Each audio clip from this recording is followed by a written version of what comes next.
Oh, man. You know, they say laughter is better than doing an ab workout, so any of you who normally do sit-ups, you're good for the day. It's one of my favorite videos. It's one of the oldest ones I know about. That's a remastered version. And I love that video. I've loved over the years to show it and to teach from it. I think there's so many lessons. I have just 4 things I want to point out just from that video. And but the first thing I want to say is the rest of the story that you don't hear in that version is that Stacy went on to college. And her freshman year of college, she was hit by a drunk driver. And her life was taken. And so that skit was written on the 20th anniversary of those guys heading back to high school. Tommy and Eddie went to high school together in Texas.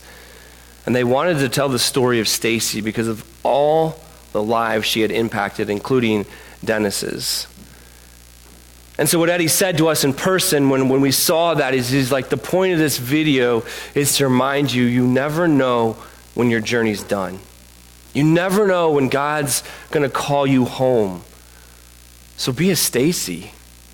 Love people, invest in people. If we too many times, and again, remember he was talking to like 10,000 youth pastors, or however many of us were there, not 10,000, probably only 2,000.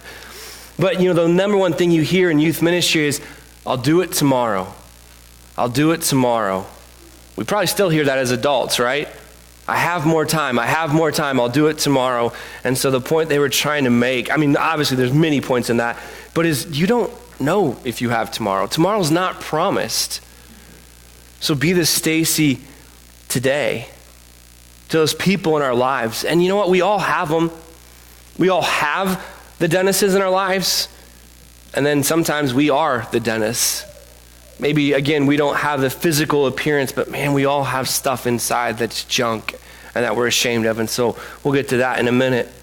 But the first thing I just wanted to remind us of, and I did a 10:02 on this about a week ago, just right there from 1 Samuel 16:7. Samuel's looking for the new king, right? And these all the brothers before David come in, and Samuel's like, it's got to be this one, it's got to be this one, it's got to be this one. And God just honestly reminds Samuel right there, do not look on his appearance or the height of his stature, because I have rejected him. For the Lord sees not as a man sees. Man looks on the outward appearance, but the Lord looks on the heart. And so it ended up being this youngest son, the ruddiest looking son, the one that was just out in the sheep, taking care of the sheep in the pasture. So you know he smelled bad when he came in, right? Although it does says he was beautiful, had beautiful eyes and was handsome. But it wasn't all these other sons, it was David. God was concerned about the heart. And John said this in our Sunday school this morning. I was like, sweet, I love it when God does this, right? John says, we are too quick. This was a John quote, okay? But it was legit. He said, we're too quick to put labels on people. In America, we love to put labels on people. We look at someone and we give them a label because of the way they dress, the way they act, the way they look. And he's like, we've got to stop doing that. And he's right. We all do it. We put labels on people. We assume things, and we don't know their story. We don't take time to get to know them. We don't take time to walk in their shoes.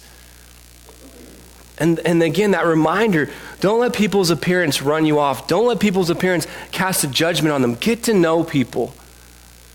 But as Stacy took the time to get to know Dennis, Dennis became a believer, and Dennis's life was changed forever. It's a true story. I don't know about you guys, but we had a Dennis in my class in high school. I went to a small Christian school, graduated with 28. 13 of us had been there since kindergarten, so similar to HCC when the school was active.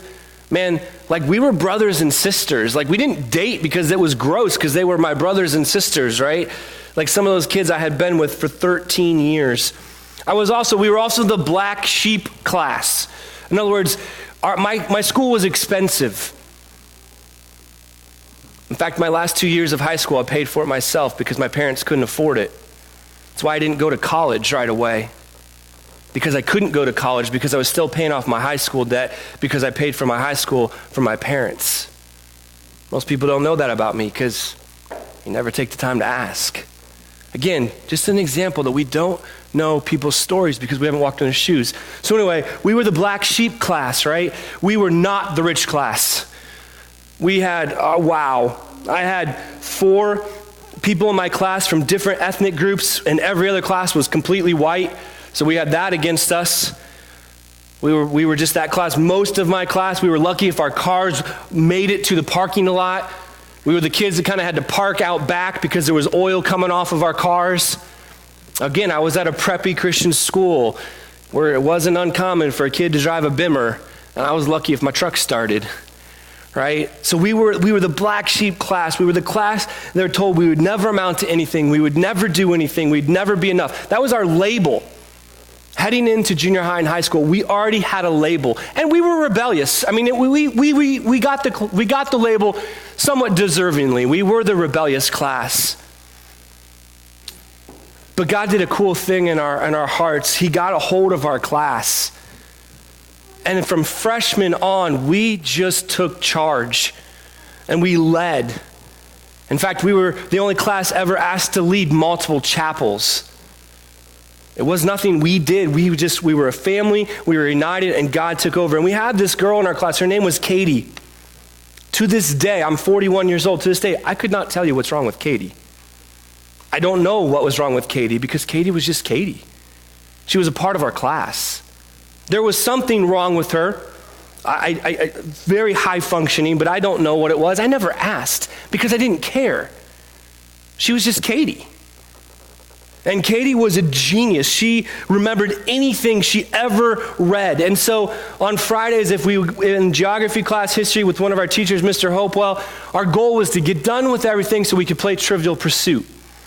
And so he'd get the cards out, and we would basically just stand up, chair to chair, and you're trying to get to chair number 1, which was always Katie, right? And you'd get so far, and then you have to sit down, and then that person would get up. And the goal was to beat Katie, because Katie was a genius.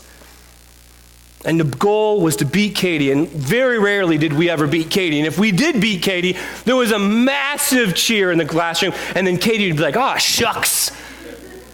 Because she just knew everything. I'm pretty sure she memorized the Trivial Pursuit game. Katie, much like Dennis, walked funny, couldn't run, wore glasses.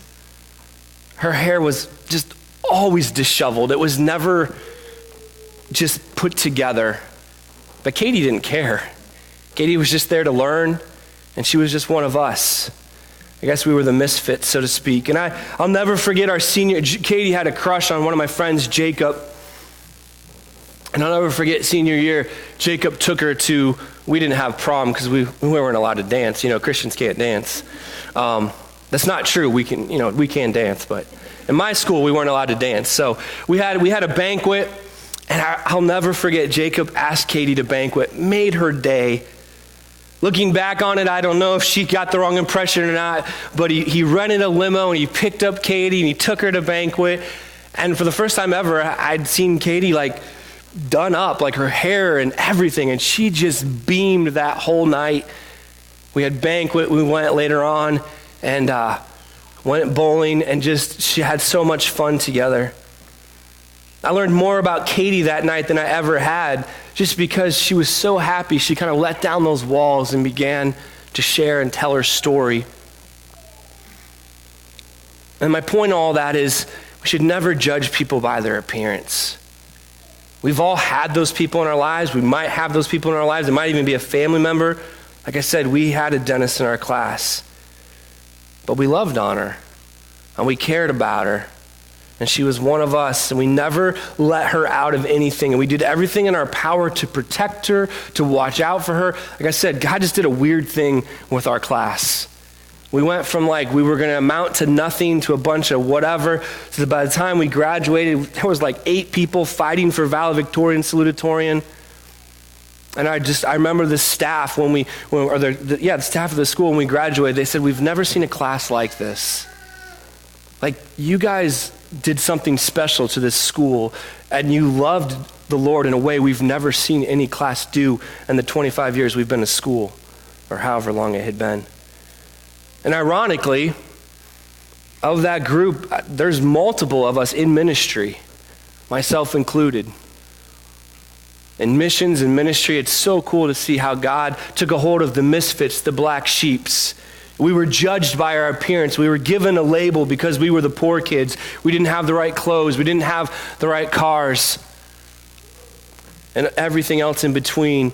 And God used us. So again, first thing is, man, don't judge people by their appearance. The second thing is, man, be kind to all. You never know the impact it might have. Matthew 10:42, which was something that in one of the other videos, there's like 3 different videos I could have chose to show that story. And he reads Matthew 10:42, and let me just read it to you.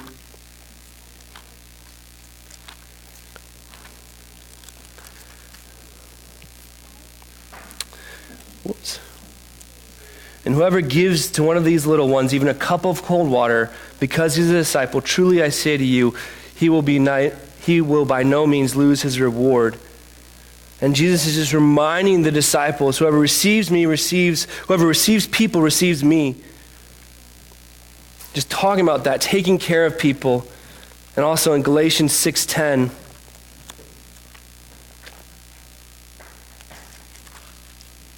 it says, so then we have an opportunity. Let us do good to everyone, especially those who are of the household of faith. You know, when I watch a video like this, when I think back, man, let's be kind to everyone. Specifically, Galatians says specifically the family, specifically the body, specifically the church. But be kind. We never know the impact it might have. Yeah, you may not lead them to Christ, but man, just by being kind to someone, you might change a perception. You might plant a seed. You might allow someone to ask a question. I mean, because Stacy in that video took the time to invite Dennis roller skating and swimming, then when she said, hey, come to church, he went, and his life was changed. Now, you may not have the same outcome. We're going to have people that say no, but the point is to be kind to everyone. Thursday night, I was running. I went on a long run Thursday night. I wanted to do a 10K because I'm becoming Brandon and I'm crazy. No, that's right. You did 2 marathons back to back. I'm nowhere near that. And I don't know his name. I know some of you guys know him, but there's a guy in Harrisonville that walks around and he's clearly abused drugs. And he just walks around, he's swinging and he's hitting and he's talking. I didn't even tell my wife this story, so I apologize. You're going to hear it for the first time. And so I'm running, right? And it was like 8 o'clock. It was just getting dusk. And I was getting ready to start heading home. I was in front of the old hospital there in Harrisonville, and he was there on that little path of sidewalk that from the law office to the parking lot. And he's just going to town talking to someone. Man, pray for that guy. He is in a demonic battle, I'm telling you. Like you could just sense it as you got near him, like the demonic activity. Just pray for him. I don't even know his name. Sean, pray for Sean. And so I'm coming up to him going, well, this could be interesting. I'm going to scare this guy at dusk, and he's already punching the air. So I'm like, Lord, what do I do? Like, I didn't want to go out on the road because people were driving 90 miles per hour on that part of 7, like they shouldn't be, but they do, and that was not safe. I didn't have all my glowy stuff on. And so I just said, hey, coming behind you. And he literally goes, whoa, like jumped and swung. So I was glad I said it when I said it because I didn't get punched. But he just swung. And I was like, hey, it's okay. I'm just running. He's like, oh, okay, man. How are you doing? I'm doing pretty good. We had this short little conversation and I just left it. I said, man, I just want you to know I'm going to be praying for you. You look like you're really struggling. And I said, Lord, just the Lord be with you. And he's like, thank you. Thank you so much. And I kept running and he kept battling whoever he was battling. And in that moment when he said thank you, for that second, he was normal. It was not the same guy I had been talking to. His voice changed, his mannerisms changed, and somewhere I saw a glimpse of who Sean used to be. So again, just being kind to all people, not being scared of people, because the reality is Sean can be scary. He is strung out on drugs, and he does crazy things in town. Yet he needs Jesus. He desperately needs Jesus, the same way that I need Jesus. Now, I wouldn't suggest a female to run up to him at night. Be smart when you're being kind, but be kind. You never know the impact it might have. The same way that Jacob took Katie to prom, the same way that, or banquet, the same way that he changed her life. You just never know the impact it might have. And then the second two aspects are more the personal ones. So the first two are kind of like other people, how interacting with the Dennises of our world. And the second two are more personal. He said in the end of that video, I feel like I'm junk. I feel like I'm trash. And I just want to remind each and every person in this room that you are not junk. You are not trash. You are a masterpiece, and that's exactly what I entitled this sermon. You are a masterpiece. And we've read it many times, and I'm not going to read the whole thing, but just Ephesians 2:10, for you were workmanship created in Christ Jesus for good works, which God prepared beforehand that we should walk in him. Every single person in this room was created by God for a purpose, to love and serve God. And when you walk in those things, you are a workmanship. You are beautiful. You are not junk. Just repeat after me. I'm not junk. Say it like you mean it. I'm not junk. I'm God's workmanship. Say that one. I'm God's workmanship. Man, so many of us walk around thinking that we're trash, that we're junk, that we'll never be enough. We compare ourselves to other people. We believe the lies. We believe the labels. And we're like, I can't do that. And that is a lie from the enemy. And Satan loves it because in this listening to this lie, believing this lie, we literally stay in neutral and do nothing. Or we begin to fight ourselves, or we turn to addictions to make ourselves feel better. And the reality is, you're not junk. You're not trash. You were created by a God who loves you, who created the whole universe. He uniquely made you. And you are exactly the way you're supposed to be. Whether you have a full head of hair or you're bald, that's the way you're supposed to be. It's okay. Whether you like talking in front of people or not, it's the way you're supposed to be. And every single person in this room can serve the body because you're exactly the way you're supposed to be. You're not junk. You're not trash. I spent so much of my life believing the lie that I wasn't good enough. Believing those labels that were put on me. Believing that I could never amount to anything because I didn't have a certain look or a certain bank account or a certain car or whatever it might be. Believing that I could never amount to anything. And so I just went about my life. I worked as an electrician because I was fearful. I was fearful of what ministry would look like. I was fearful of the call, but most importantly, I was fearful because I had been told I could never do it. I didn't have an education. I didn't go to college. I would never make it. And so I ran. I learned how to wire houses, which was a great thing to learn, but I was running. I was running from the masterpiece that God called me to. And ironically, God called me back out of that running, not from a believer, but from an unbeliever of all things. I was in an office and this guy started having this conversation with me and asked me my dreams. He's like, what is your dream? He was trying to recruit me to be an insurance agent. And he goes, what is your dream? And he was hoping I would say to be an insurance agent, right? Or make money, because he had given me this whole spiel about how he didn't have to worry about money and he had security. And he goes, what is your dream? And I said, my dream's to be a youth pastor. He's like, looked at me like, what? There's this other guy in the room. His name was Steve. And he goes, are you serious? And I said, yeah, I'm serious. And he goes, our church is looking for a youth pastor. And from that moment on, Steve and I began this conversation, and poor Jeff just got left out, and I never became an insurance agent. And Steve goes, let me give you the name of a pastor. And so I called Pastor Dave, the next day. I've worked for too many Pastor Daves. I called him the next day. He said, hey, come out to my office. I want to talk to you. I went out to his office. I believe the meeting started at 7. I kid you not, I was there till midnight, just talking. Dave said, I need to talk to some people. We'll see what happens. Calls me back the next day, said, we want you to lead our youth. We can't pay you, but we want you to lead our youth. He was like, I see potential in you. I want to mentor you. That was like the best thing I'd ever heard in my entire life. Somebody wanted me. Somebody cared. Somebody saw value in me. And so back in 2000 and I guess 3, 4, I don't know. You were like a little kid with little cute pigtails. Back when Lydia was 1, we started working in ministry and we haven't looked back.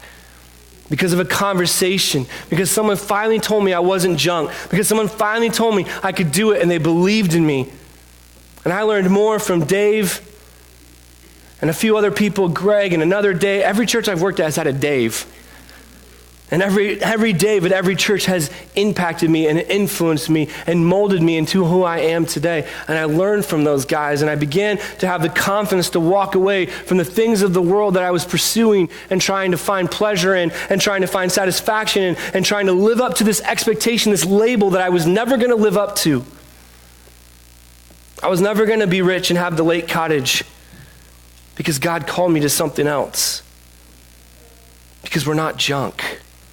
And we're not trash. And when God makes us, he makes us for a purpose. And he wants us to walk in the purpose that he's asked us to walk in. And then the last thing from that video wasn't specifically said, but just a passion of mine is 1 Timothy 4:12. Do not let anyone look down on you because you are young. And let me turn to it so I can read it exactly, because I have it memorized in another version. Let no one despise you for your youth, but set an example, but set the believers an example in speech, conduct, love, faith, and purity. No matter who you are, no matter how young you are, and I don't necessarily mean age young, you might be young in your faith. So whether you're young in your faith or whether you're young in age, don't let anyone look down on you because you're young. Don't let people tell you you're not good enough and you can't do it. Paul is telling Timothy, he said, Timothy, I've put you in charge of this church. I put you here because I know you can do it. I believe in you. I've trained you. Now go and do it. And he says, don't let anyone look down on you because you're young. Don't let anyone despise you for your youth. What? But set an example in your speech, in your conduct, in your love, and your faith, and in your purity. And from the time I started at Edgerton with Dave until probably coming here, that's how I assigned all of my emails. It's 1 Timothy 4:12. That's what I constantly tell kids and youth. That's what I constantly tell young believers. Like, look, if God is calling you to something, yeah, get a mentor, get advice, but go and do it. Don't let anyone tell you you can't because you're too young. Because people told me I couldn't because I was too young. I didn't have education. And yet God said, Mike, this is what I have for you. And he provided those things. He provided the education. He provided other things as I walked in that. But I had to do it on his timing. And that's the story. Ultimately, what I love about that story of Stacy is here she was impacting her high school, making a difference in Dennis's life, making a difference in Tommy and Eddie's life. In fact, Eddie, she led, and again, when you hear the story in real life, she actually led Eddie to the Lord as well, the guy who's bald. It's because of Stacy that Eddie knows the Lord. And think about that. Yes, she lost her life at 19 on her way home from college by a drunk driver. But think of the impact of that one person, of Eddie, of the Skit guys, and the ministry they've had to so many hundreds of thousands of people. They both serve at a church in Oklahoma City, and they have the ministry on the side, the Skit guys. It's been a huge ministry.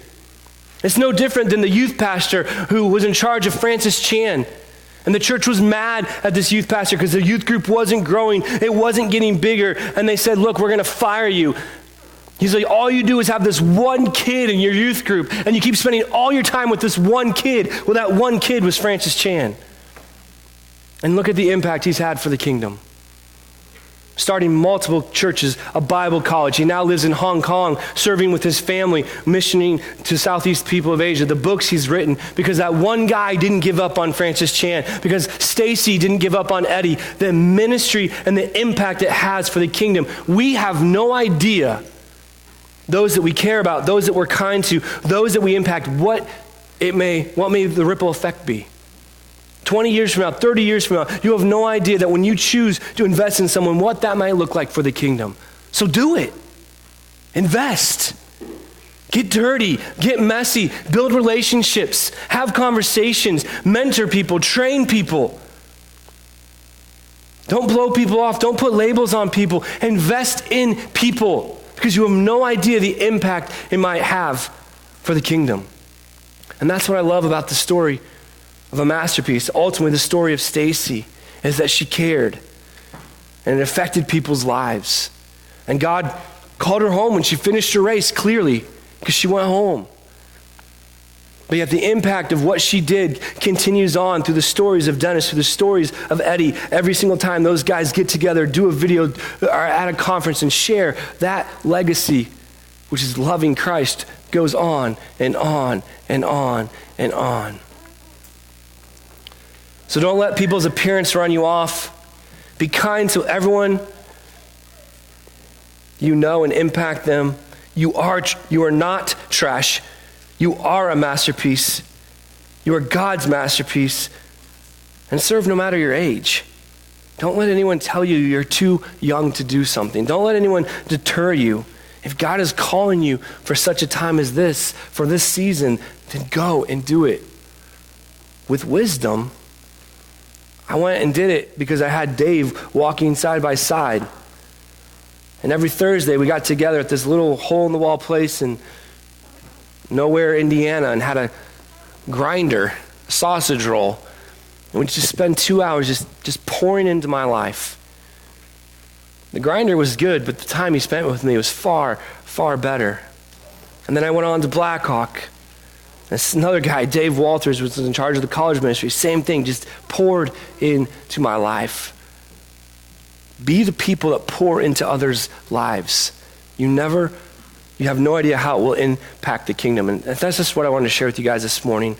And I think that story is a great way to share that. Lord, I just thank you. I thank you for the Stacys of the world. Paul's, Peter's, John's, the guys that invested in the Timothy and the Titus and the Philemons, the John Marks, they didn't give up on him. Lord, I thank you for Stacy and the impact that she had, not just on Dennis, but on Eddie, leading him to the Lord. The friendship that he had with Tommy in 7th and 8th grade has led to, for over 30 years, a ministry, making people laugh, teaching the gospel through skits, through worship. God, let us be like the Stacys of the world. God, let us invest in people, love on people, look past the outward, look to the inside, ask questions, get to know people, walk a mile in their shoes, ask questions, invest. And Lord, it will get messy. And it will at times get complicated. And God, give us the wisdom and the endurance to continue that work. To train up new leaders, to train up young leaders, to send them out. And when they are sent out, to let them go and praise you for what you're doing. God, help us not to sit back and do nothing or be so concerned with a label that we ignore an opportunity. God, just help us to love people and invest in people and be the church each and every day in our communities and wherever that you're calling us to be. In your name we pray. Amen.